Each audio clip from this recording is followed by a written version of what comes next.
regime, generates revenue. So that will continue to be in place.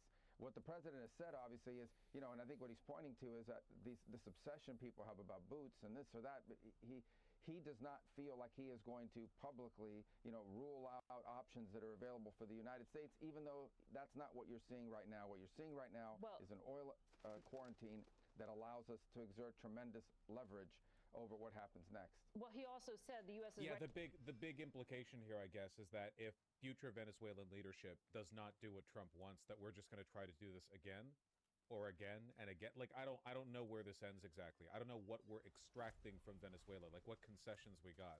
It's possible that we're not going to get anything, It's possible that nothing will change. It's literally just like Maduro's out, political win for Trump, Venezuela runs along as normal. Ready to stage a second and much larger attack if we need to do so. But I'm curious, because you just described the regime as still in place, essentially. I mean, I'm curious why the Trump administration decided to leave it intact and only arrest Nicolas Maduro and his wife, the person who controls the police, the chief thug, Cabello. He's the interior minister. He's been indicted by the United States. He was in that indictment the administration released. He's a narco-terrorist. There's a $25 million price on his head. He's still in place. The defense minister, who has deep ties to Russia, $15 million price on his head. He is still in place. These are totally valid questions, yeah. If you actually want to change Venezuela, why aren't you getting rid of the, corrupt thugs who run the country? You're just you're going after the figurehead. Not to say Maduro didn't have real power. He did, but, obviously Hitler had real power, but if you killed Hitler and did nothing else in 1942, you probably actually would have made Germany stronger. You probably just would have made it more efficient. They would have dedicated less of their economy towards Wunderwaffen or whatever the fuck else he was distracting the goddamn Wehrmacht with, and they could have gotten on with the war. Place. I'm confused. Are they still wanted by the United States? Why didn't you arrest them if you are taking out the narco-terrorist regime? You're confused? I don't know why that's confusing to you. They're still in... What the fuck? He's glitching? Terrorist regime. You're confused? The people here I don't know why that's confusing to you. They're still in power. It's very simple. You're not going to go in and wrap up. You're going to... But you can't go... We're not just going to go in and, nab political leaders. What are you talking about? That's crazy. Go in and suck up 5 people. They're already complaining about this one operation. Imagine the howls. Internally, he's like, what the fuck? Didn't Zionists take over CBS? Why am I getting questions? Would have from everybody else. This is why they keep the media completely complicit, by the way. This is why they've spent billions undermining media legitimacy, because these people still fold at any question, literally any pushback, and they're on their fucking hands and knees. We actually had to go and stay there 4 days to capture 4 other people. We got the top priority. The number one person on the list was the guy who claimed to be the president of the country that he was not, and he was arrested along with his wife, who was also indicted. And that was a pretty sophisticated... Notice, by the way, that if he wasn't working with the generals and with the other higher-ups in Venezuela, his answer would have been, we only really had the operational capacity to take one person. It was difficult enough taking the president. Taking the president along with a bunch of his cronies in one swoop with no casualties would have been an impossible task. That's a normal answer. If he said that, it would have sounded fine. But he doesn't want to say that, because he cut a deal with those people. He doesn't want to say anything that would imply that they were also on the cards, because if he said that, they might believe it and not work with him in the future. And frankly, complicated operation. It was. It is not easy to land helicopters in the middle of the largest military base in the country. The guy lived on a military base.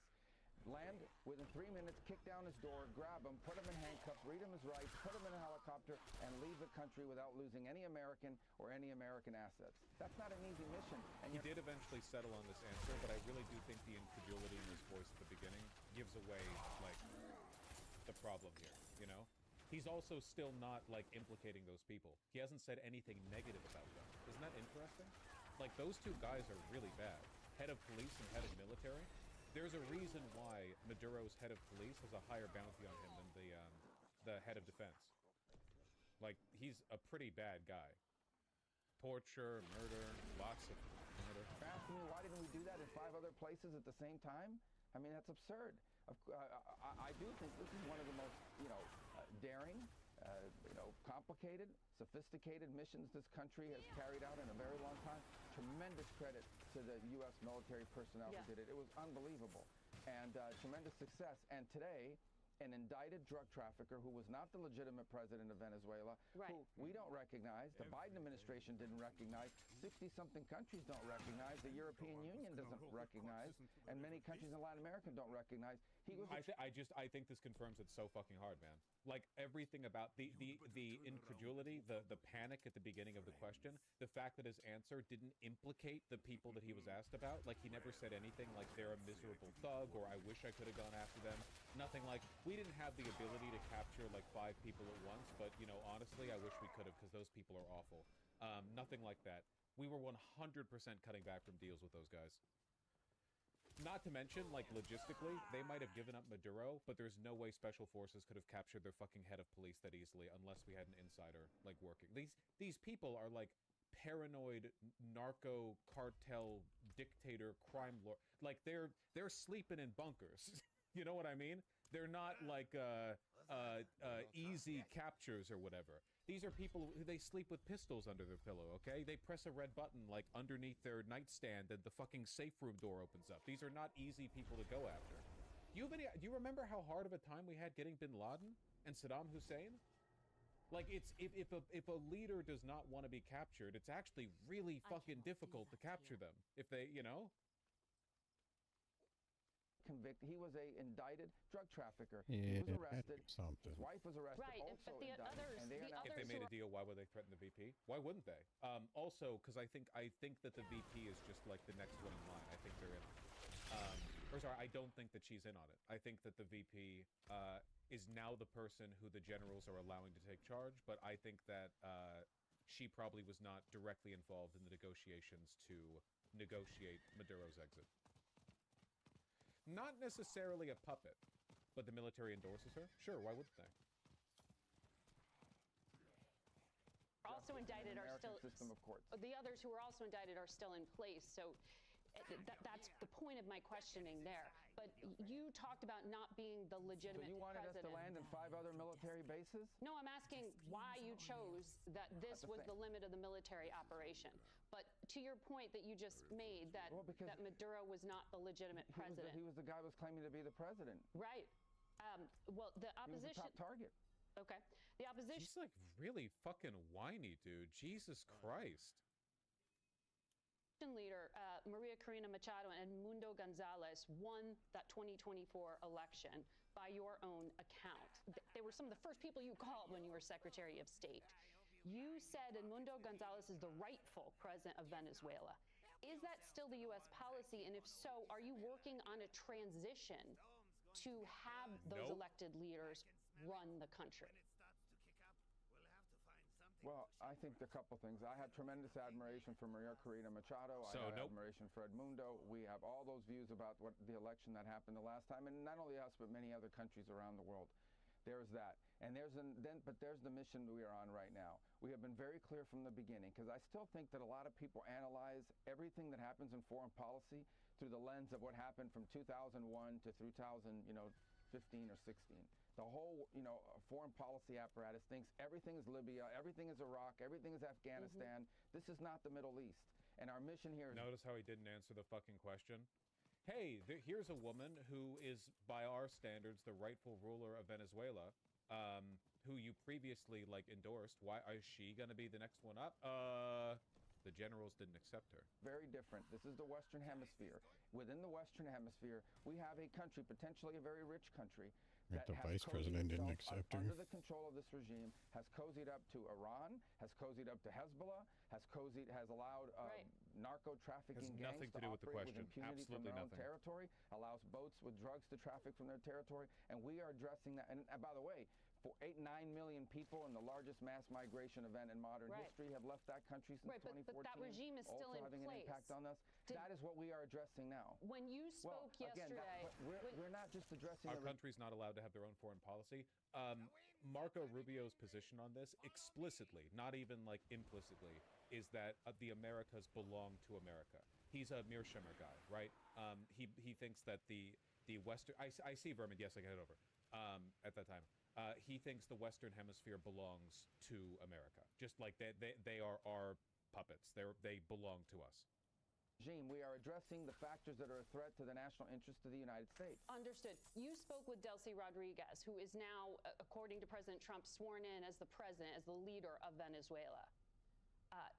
Did she promise you that she is expelling all those American adversaries from Venezuelan territory? What exactly did she agree to do when she spoke to you? We are going to, our objectives when it comes to how Venezuela Another great indication of how little we've accomplished here is that the administration has not been talking about the freedom of the Americans who were seized in Venezuela in the days leading up to the extradition of Maduro. Maduro had a feeling that we were going to nab him or kill him, so he started taking Americans hostage in the days beforehand. We have not even been talking about it. Normally, that would be like a huge deal, right? Think like, Iranian embassy hostages, right? Yeah, the fact that he was doing that also makes me think he was not a willful participant in his own capture. How many hostages? 5, I think? That'd be my guess. the national interest. What happened to those Americans? I don't know. I haven't heard about them. It's pretty weird. You'd think normally something like that would be a bigger talking point. The United States have not changed, and we want those addressed. We want drug trafficking to stop. We want no more gang members to come our way. We don't want to see the Iranian and, by the way, Cuban presence in the past. We want the oil industry in that country not to go to the benefit of pirates and adversaries of the United States, but for the benefit of the people.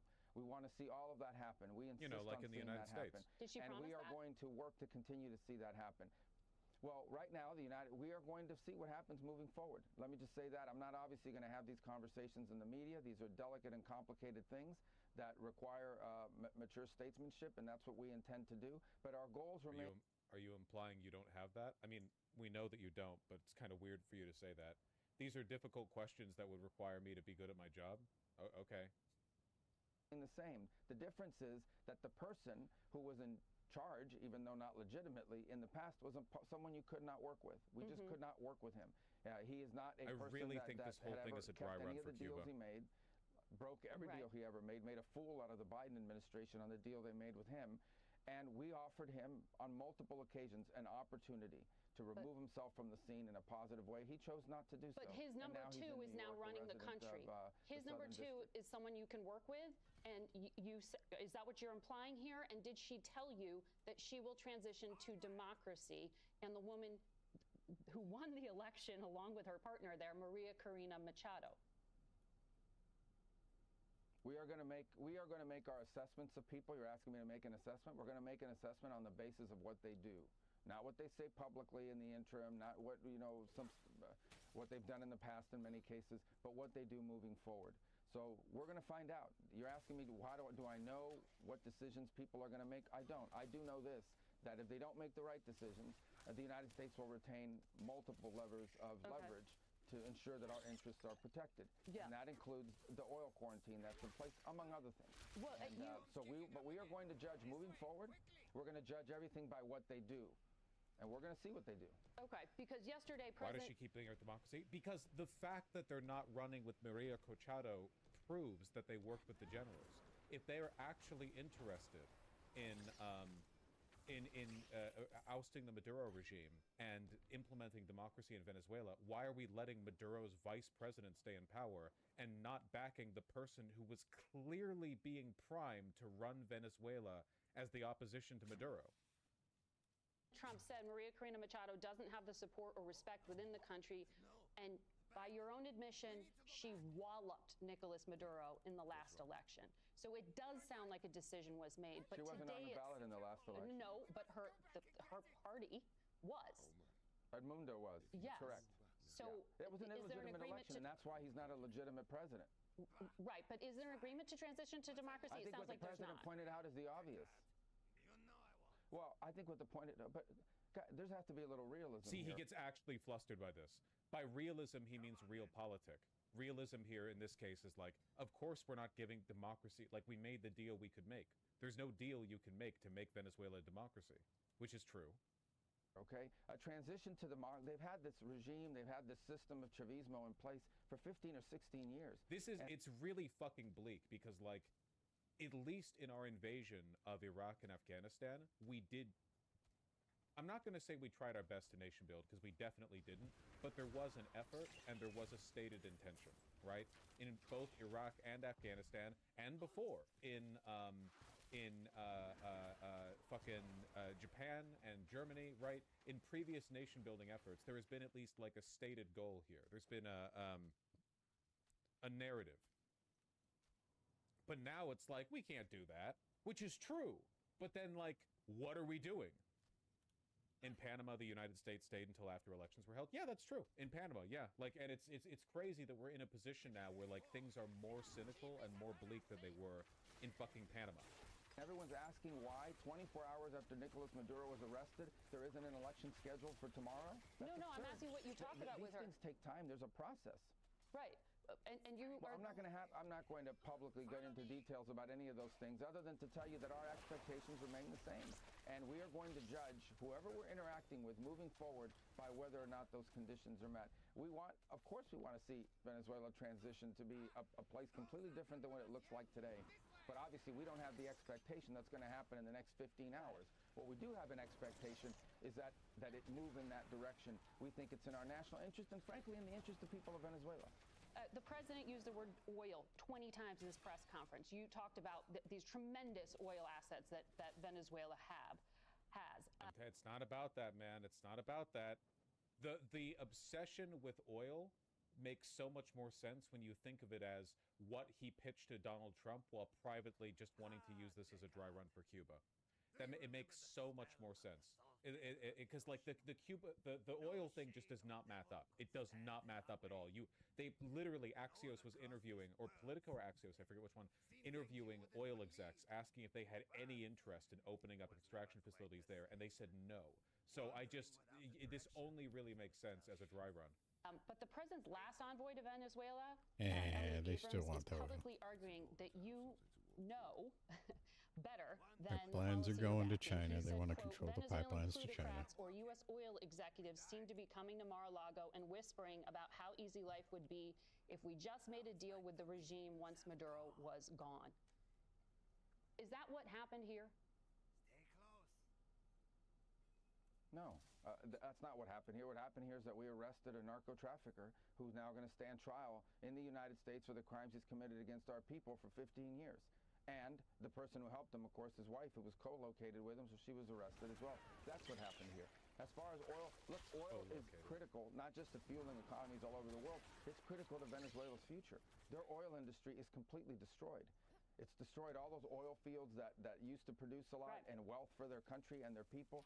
Those things are decrepit. They're bankrupt. They need to be... Yeah, as Masaigu says, the problem is that the facilities in Venezuela are all unmaintained and in shambles, and it would take years and billions to repair and fix, and the oil they get would not be wanted for the same reason there are no new drilling rigs. Like, to understand, listen, okay, oil extraction is not like a gold or diamond mine, where you can do it in a country that is completely fucked. Like, in a gold mine, you open the hole in the ground, and then you send slaves in there. And the slaves come out with the gold, and if they keep it in their pockets, you shoot them and take their pockets full of gold. And then you just keep doing that, and people die, and you get gold, okay? Oil extraction is complicated. It's complicated and expensive, especially in Venezuela, because of the kind of oil they have down there. The best way for us to in a like sensible way, like in a profitable way, get oil out of Venezuela would be for the country to be stable. It would literally cost less money and take less time to stabilize Venezuela by opening and normalizing trade relations with them than it would be for, like, let me put it this way. Why do you think we're so invested in stability in Saudi Arabia? You know? Why do you think we backed Saudi's genocide in Yemen? It's not that we like the Saudis. It's that we understand oil can only flow out of Saudi Arabia consistently and reliably if things are stable there. Look at Russia. Their economy depends entirely on natural resource exports. The moment their refineries started getting targeted, their economy faltered massively. It's not like gold or diamonds. You can't do it like ramshackle. It has to be a consistent, smooth, flowing operation. So the way Venezuela is right now, what do you think would happen if American businesses started opening up extraction facilities? they would get fucking shot. There are so many criminals in Venezuela, cartels and gangs and just people who are belligerent about American occupation. They would hate that shit. Like, it would be, you couldn't do it. Yeah, the cost of the security that you would need around all of those facilities would be obscene. And oil companies know that. And if they wanted to open up new oil rigs, they could do so in America, which is completely stable. I will not fail you again. It's not about the oil coming to the U.S. It's about keeping it away from Cuba and BRICS. Well, but BRICS already gets their oil from, like, Russia. I'm pretty sure Venezuela only makes up, like, 4% of China's oil imports anyway. It's not that huge, right? I agree that there's a broader geopolitical reason to hold the control over their production, but it's just not... I really, really just think this is real politics. I think that if you run down the list, you find that reason after reason for this being about oil doesn't hold together that well. I'm not saying it's not a factor. Why would they do a dry run for Cuba? Because Cuba is a much harder target than Venezuela, and if we've proven to Trump that he can get a political win doing it with an easy enemy like Maduro, he might be more willing to sign off on doing it on a difficult target like Cuba. Cuba would be probably a much more... For one, nobody knows who rules Cuba. Everyone knows Maduro. So you're not getting you're not getting an easy snatch on somebody who's considered like a global villain. For two, Cuba's security forces are actually pretty decent, at least compared to Venezuela. That's why they ran Maduro's security, intel, spy, and bodyguard networks, you know? Like, there are people in Cuba who are either directly trained by or descendants of those trained by the Soviets. Like, they're actual... They're not just a bunch of gangsters, you know? They have Soviet weapons, lots of them. They would be willing to defend themselves. So I think that Cuba is a much harder target. But to empower. In my shadow, the strong. Isn't Rubio Cuban? Mm-hmm. The might of hell. So why go for Cuba? Because Rubio wants nothing more than to sink that island into the sea. That's his entire fucking... Rubio is like is an anime character who is motivated by exactly one grievance that he has had his entire life, okay? It's his entire... He wants to sink Cuba into the sea. He is the most Miami expat. He's literally doing this interview from Miami. Invested in. It's obvious. They do not have the capability to bring up that industry again. They need investment from private companies who are only going to invest under certain guarantees and conditions. That has to go to the benefit of the Venezuelan people. Right now, all of that wealth is stolen. It's stolen, and it goes into the hands of oligarchs around the world and the oligarchs inside of Venezuela. A handful of people benefit from it. The people don't benefit from it. On top of that, it's very simple, okay? In the 21st century, under the Trump administration, we are not going to have a country like Venezuela in our own hemisphere, in the sphere... Mearsheimer, Realpolitik, Monroe Doctrine, yeah. Of control and the crossroads for Hezbollah, for Iran, and for every other malign influence in the world. That's just not going to exist. Marco Rubio, Secretary of State, would love to keep talking to you, but I'm told you are out of... Trump is a tanky, or I guess more accurately, tankies are neocons. You know, if you think that Russia gets automatic dominion over Ukraine because they're next to each other, that's just a neoconservative geopolitical theory. You know, always have been. Anyway, this shit is not going to stop, by the way. We need Greenland for national security, not for minerals. We have so many sites for minerals and oil and everything. We have more oil than any other country in the world. We need Greenland for national security. And if you take a look at Greenland, you look up and down the coast, you have Russian and Chinese ships all over the place. Is this an old video? No, he said it again. He's saying it in direct response to people questioning whether we would do this to other countries. You received her blessed communion. We might actually do it to Greenland, by the way. All I hear is wind? Really? You didn't hear any speech there? Never. Last clip to end this bit out on. Go bonkers. Is the Cuban government the Trump administration's next target, Mr. Secretary? Very quickly.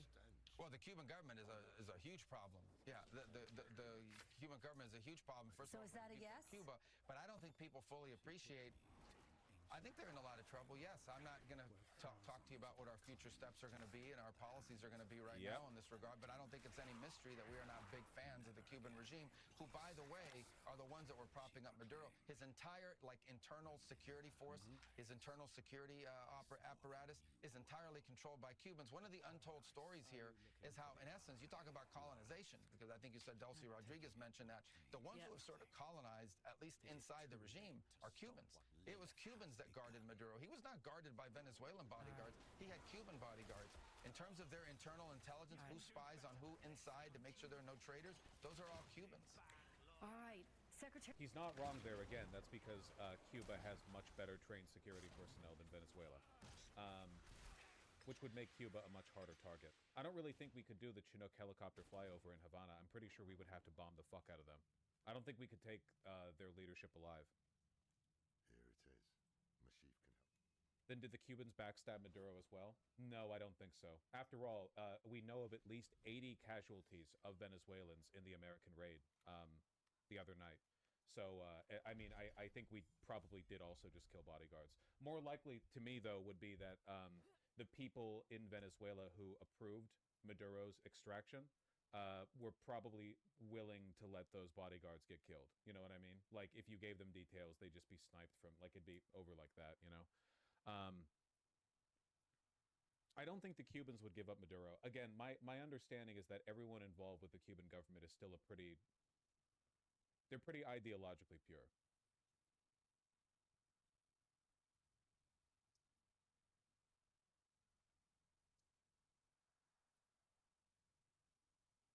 Maduro? No, the Cubans.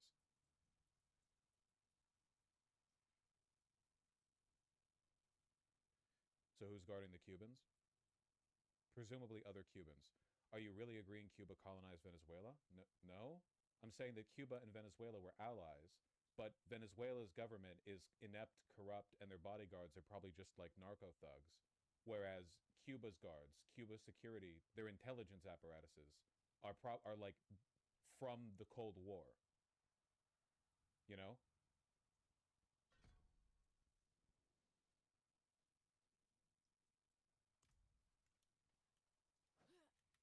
A lot of those people are probably like Putin, you know, ghoulish descendants of the Cold War security system.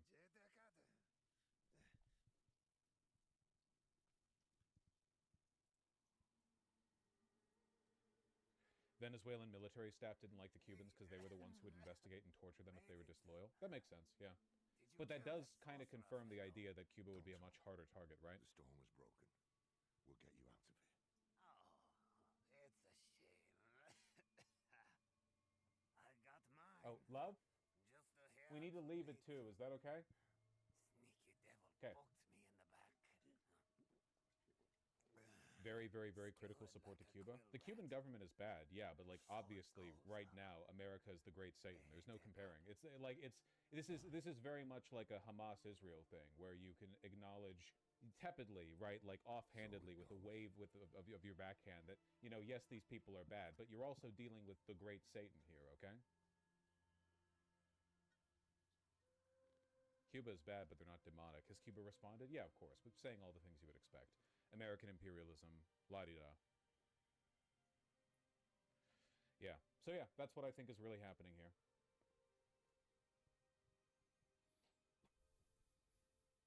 They'll be coming. Pretty close. Pretty accurate. I'm taking the sightless eye. We need a safe place to study it. Use it against them. We'll meet at the Desert Chapel. Go. Will Cuba have allies in this, or are they isolated? They're isolated. Okay.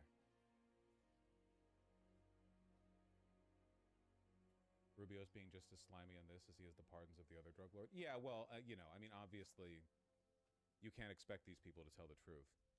Did you kill him? The indictment of Mr. Maduro, and of course it does detail his drug running operations. In the same jurisdiction, the former president of Honduras was actually convicted on similar charges, yet the president pardoned him. Here's what the vice chair of the Senate Intelligence Committee, Mark Warner, had to say about that. He said, "You cannot credibly argue that drug trafficking charges demand invasion in one case while issuing a pardon in another." What's your response? Use the sightless eye to contact with us. Well, the president has Perhaps it can help us. as the pardon authority. He's the one that reviewed the file with the folks at the White House to make these pardon decisions, and I refer questions to them on it because I'm not involved in the pardon process. So I can't comment on that because I wasn't involved in that process. But the president outlined yesterday that he felt that in that particular case, there was unfairness. And that there was unfairness in the way that individual was treated. And he also pointed to the fact that the party that's now won the elections in Honduras had asked for this. And so I would point to those comments as a... I believe the interim president of Venezuela has also asked for Maduro to be released. Rationale for it. In the case of Maduro, look, it's very simple. Why does he bother with interviews? Is it just his ego? Buddy, did you see Hegseth trying to answer these questions? Marco Rubio was the only half-competent person in the entire fucking cabinet. Speaking of Trump's cabinet's responses to this, did you guys see what fucking Tulsi Gabbard posted the day before we nabbed Maduro? That shit was so funny, man. My heart is filled with gratitude, aloha, and peace. Prayer emoji, hashtag 2026. So fucking funny.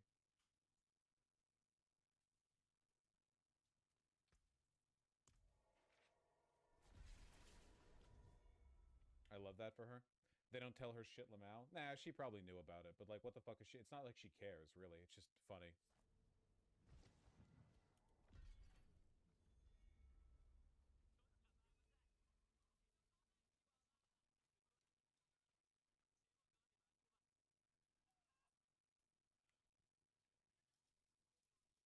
Someone posted earlier the operation leaked beforehand, but 2 newspapers didn't report on it to protect the government. Yep. The New York Times and the Washington Post, the failing New York Times, both of them learned of the raid in Caracas before it took place and held off on publishing what they knew to avoid endangering U.S. troops. Brilliant, brilliant stuff. Jeez. And yet the U.S. mainstream media leaked the shit out of planning for Ukraine operations in the past. Yeah, it's great. Super, super cool. I love our media boy. I love our mainstream media boys. Phenomenal. The decisions in the New York and Washington newsrooms to maintain official secrecy is in keeping with long-standing American journalistic traditions. That's a great way of saying, like, complicity to the government. Even at a moment of unprecedented mutual hostility between the American president and a legacy media that continues to dominate national security reporting. And offers... So this is why, like, who fucking cares that news people got kicked out of the Pentagon if they're not going to report on this shit anyway, you know?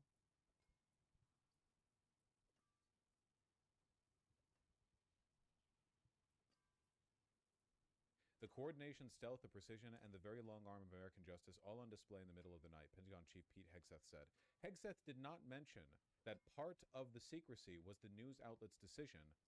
Unlike other countries, the U.S. does not have a mechanism for the government to prevent publication of secrets, to hold off on their reporting for several hours after the administration warned that reporting could have exposed American troops performing the operation. Just a reminder that every time you see this pantomimed theater play of Trump and the mainstream media beefing with each other, they are completely on the same side. It's the same, like, captured opposition problem that you have with the Democrats, right? The whole performative, you know, oh, we hate each other bullshit. It's just a matter of civility. It's a rhetorical difference. It doesn't actually have, when did they get these leaks? Hours beforehand. Which means that there were people in the military who were willing to risk providing this information to the New York Times and Washington Post, and those outlets both were like, nah, gross. We'd rather protect them. Yeah, no, it really is. There's a lot of mystery liquid going on. I don't like it. Great. WAPO released an op-ed endorsing the regime change as well. Of course, both the New York Times and Washington Post are in favor of the regime change. I'm pretty sure it wasn't just an op-ed. Didn't the Washington Post, like, editors board say they endorsed it? Or am I thinking of something else? Degrees out here, and I'm just fucking, like, dying. God, I fucking hate these people. This place is fucking weird. Just immediately. Washington Post got the information on the raid early and spent that time writing up an endorsement of it so that they could post it after the raid took place. New York Times reporter called Trump at 4:30 in the morning, just 9 minutes after his Maduro announcement. He said it was the first time he'd ever called Trump's cell phone, and he picked up after 3 rings and answered questions. Here's why the media likes Trump. How does one call the president? Were you shocked when he answered, and did he answer directly, or was he patched in? I just called him directly, and he picked up. I wasn't that surprised because the president's phone habits are pretty well documented. He regularly picks up calls from reporters. He said hello, and I jumped right in. I told him I was calling from the New York Times and had questions about his operation. You have President Trump's cell phone number. How often have you used it? Do you set a bar for how often you call it? This is the first time I've ever called the president on his cell phone. There's an extremely high bar to reach him directly, and I called him only after consulting with Dick Stevenson, the Washington bureau chief. U.S. media sector needs to be sent back to school. What? So they can be trained how to Trump be more gave that servile? stupid It's fucking ridiculous, man. Venezuela, There is no journalism thing, anymore in the United right? States. The closest you're going to get is like, I don't know, The Intercept. Yeah. Okay. It was that it was about oil, right? It was pretty obvious. I was just watching Vosh though, and he was just saying that basically, like, he doesn't think it's about oil. He thinks that's what, like, basically they sold it to Trump more so on, and like it's just essentially the trial run for going after Cuba next, and like ramping up to Cuba, and like being like, oh, look at what Cuba's doing, and they already are doing that because like Cuba's or I guess a bunch of Cubans were guarding Maduro, like the entire people around Maduro was Cuban because he didn't trust anybody from his own country because he thought they were all sellouts, which apparently somebody was, because there's no way they did that shit. You don't just show up and like steal the president without some sad people being involved. But, right. But oil definitely is a motivating factor, correct? But yeah, definitely. And even, Trump openly admitted that. That was like part of his whole thing. That motherfucker. So this is where I'm having a problem with Jay, because I'm like, you literally refuse to admit reality. He's on this thing about it was an indictment. We were serving a warrant. Oh, well, you can't do that to other countries either. Thank you. That's like congressional approval. Yeah, it's like extradition type shit. You don't. There has to be like extradition, and yeah. It's a whole ass process that abides by law. Can we serve a warrant in another country? You can't. Well, yeah, of course I can't. Can America? Fuck you, you cocksuckers. Gotta be specific. It says no. Now, you personally, you cannot. I don't know. It's like, fuck. It didn't mean we as me literally, stupid bastards. Even AI is getting me with that literal bullshit. Yep. You know what I mean.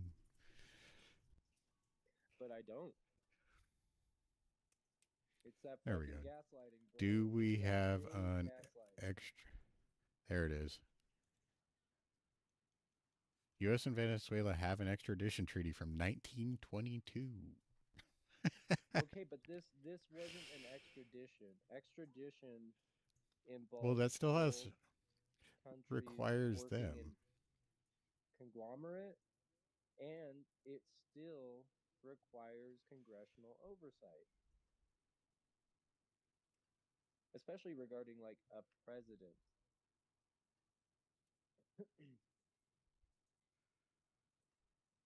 It even says, but in practice, it often serves as a haven for those avoiding U.S. justice due to political tensions. They don't even do it there. So it's like we barely use their actual extradition. Plus, it's like the president. Yeah, he's just like, he's grasping his straws, man. That's all he's really doing. And that still doesn't excuse shooting poor little ships full of fucking fish, probably fishermen. Right, and like literally the only ones we have evidence on were both innocent or whatever, most likely. And I think we captured people I heard something about like we captured like a boat full of people, and that boat full of people all got like demanded to be sent back because none of them were drug dealers, and they all got sent back. I think. Yeah, no, that's the one that I was talking about where we got three people, and by the time they got to the U.S. and they went through court, they were determined to be innocent, and they got sent back home. And I'm like, That's what I'm saying, dude. This is so fucked up. even if there's only one case of the people Gotta being be innocent, fucked up. that is too much to justify blowing every fucking boat up. It really is. It And really like is. for him to be like That's the using a exact same model reason I don't do death warrant or what? Not death warrant, the death penalty. You know, yeah. there's just too many innocent people. We can't be murdering people. No, exactly. If one I also person don't even is think death innocent, is a punishment, but that's a whole nother right, you know right. argument about like religion basically. So it's like I understand we're not going to get anywhere with that part, but still, like we can't be killing people when we know for a fact that a small but somewhat definitely not insignificant number of them are definitely innocent. Just like we shouldn't be deporting people, that But some of them my are actually citizens. like we gotta get some scrutiny on that shit.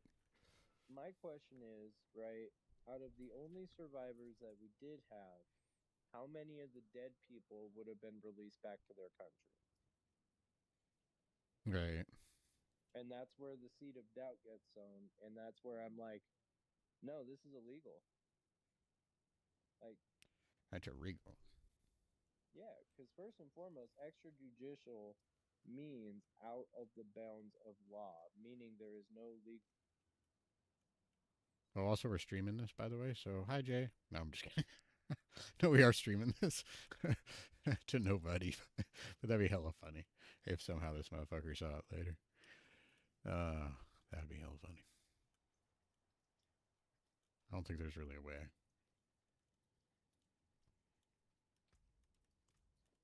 Did you disappear? Did I scare you away? Hello? Timing. Your timing, sir.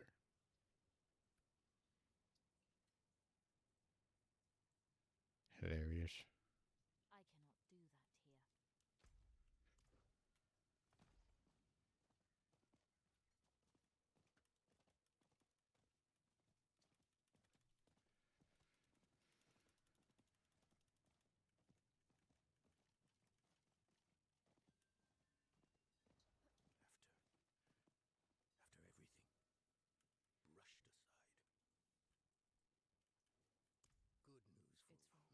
Good news for you.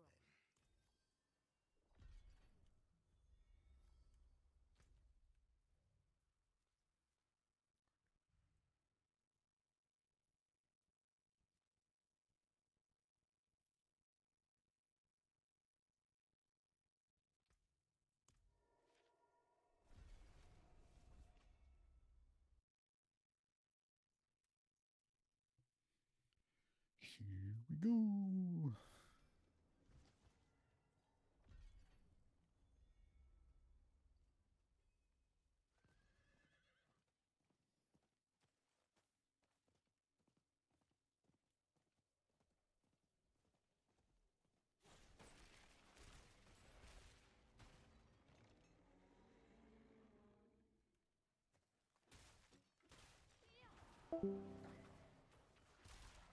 There he goes, finally.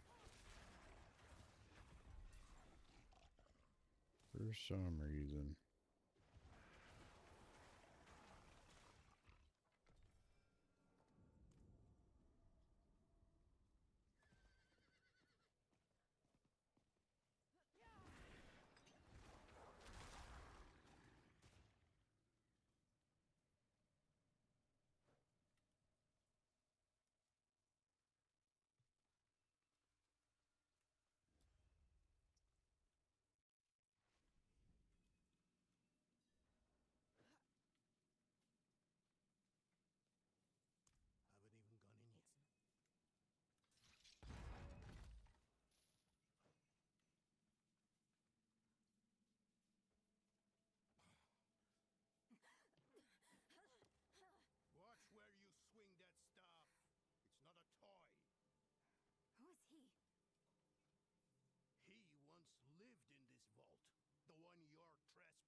conducting research on the Haraj Rim. What's left of you all, anyway? A student, huh? You have a teacher? Don't tell me Lorath has taken another apprentice. I don't need a teacher to study. Lilith threatens Sanctuary as we speak.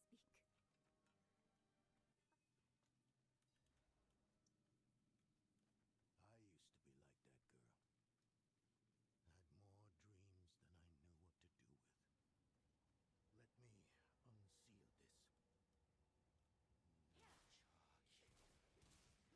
The stone will need to be attuned to Lilith before Lorath marches up to her. It won't hold her well otherwise. I put together some notes on the process before I left.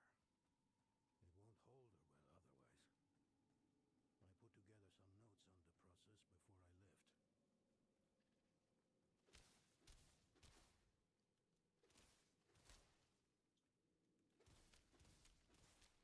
Lorath assured me that he banished it for good, but I've always had my doubts. Always find a way in. Lilith hails from her father's domain. Hatred. That's the essence Lorath will need for the attunement. I kept a map. Somewhere. Here. All the places Mephisto's hatred yet lingers. There's just one last thing. I bet Lorath still wears his. The Order's mission was his lifeblood.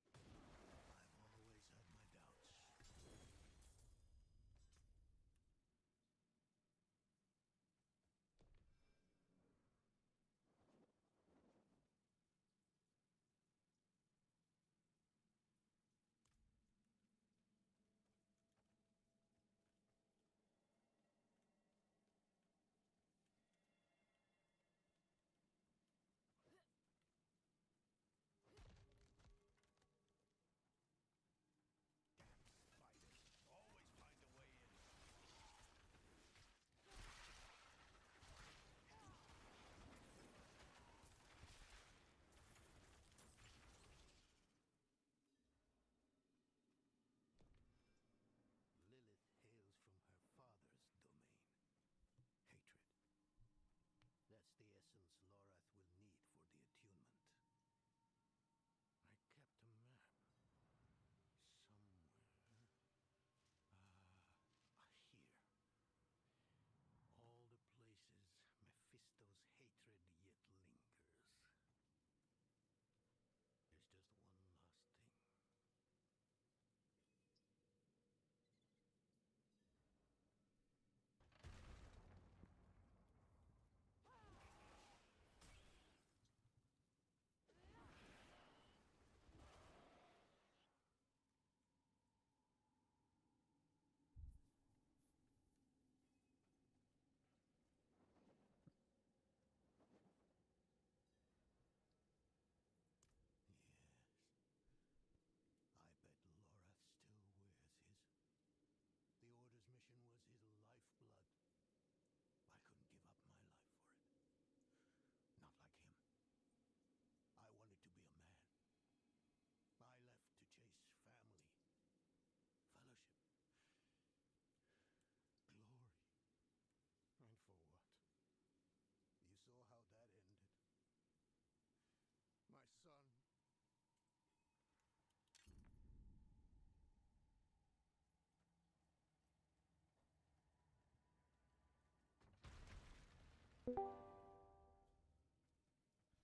Hello again, sir.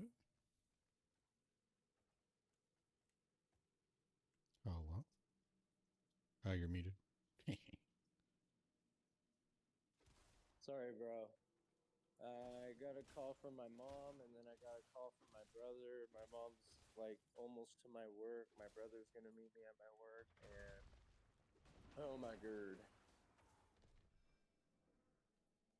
I feel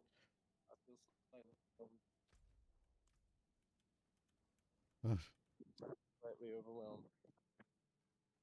Lot going on, lot going on. I just like but they can never be I kind of feel bombarded. If that makes any sense. Right. And it's a little overwhelming. Starting to have like an anxiety attack. It's okay. I'm only gonna die. Everything's fine. I'll only be dead. No worries. Nothing to see here. Just dying. Right, pretty much. Like, having like a seizure over here. It's okay. Don't mind me.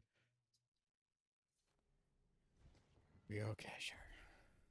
You survived worse. I know. No, I'm just worried because I'm gonna have to hurt my mom's feelings. I don't like doing that, man. She fucking came out here to Colorado Springs with like zero plan or ambition. And I have to be that guy that's like, can't stay with me. Right. That sucks. Don't ruin all that work, huh? I mean, they're gonna spend the night tonight because I want them to have like a bed. I want them to be able to shower, but like long term, it's just not practical. Yeah, and it shouldn't be expected to be really for you. Yeah. Shouldn't be. Yeah, and I feel like, on the surface level, like, it's there's not that expectation, but underneath it, there very much is. Right. And I don't want to deal with this. Yeah.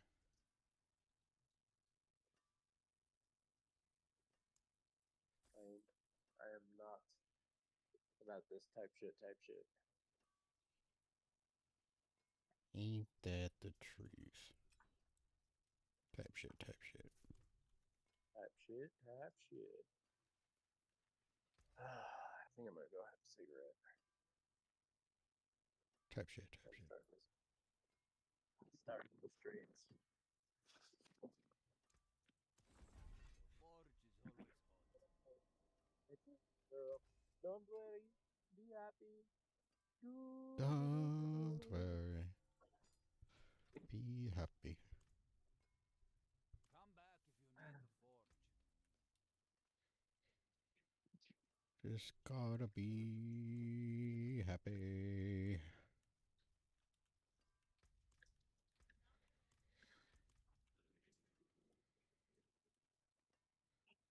Oh, damn it.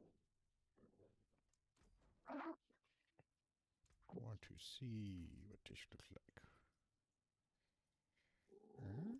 It's pretty.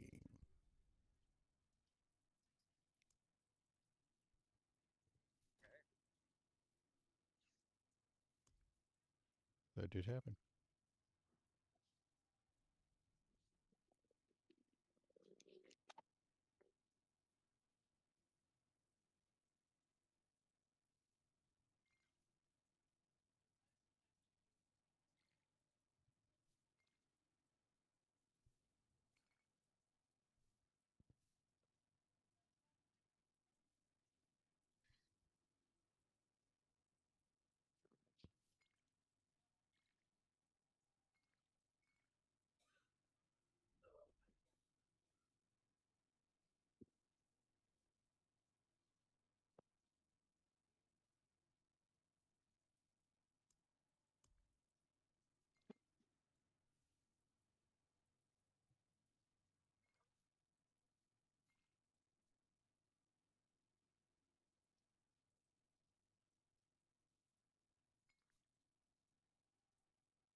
Hmm.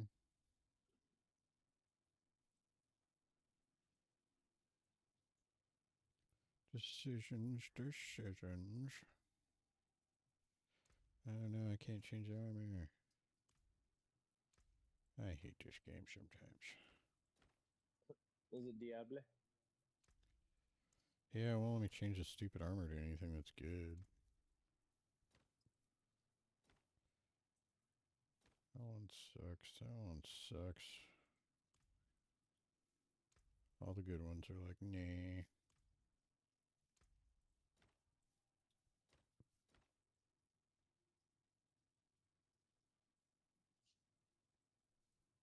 Well, my little brother is showing up right now. I'm gonna let you go so I can deal with this. For sure, sir. Don't be too discouraged. I'll I'm fucking so just like blah. Meh. I will call you here in a little while because I'll need my For sure. emotional support, David. I'll be here waiting. I will remember you. All right, I'll talk to you in a bit. All right, later, man.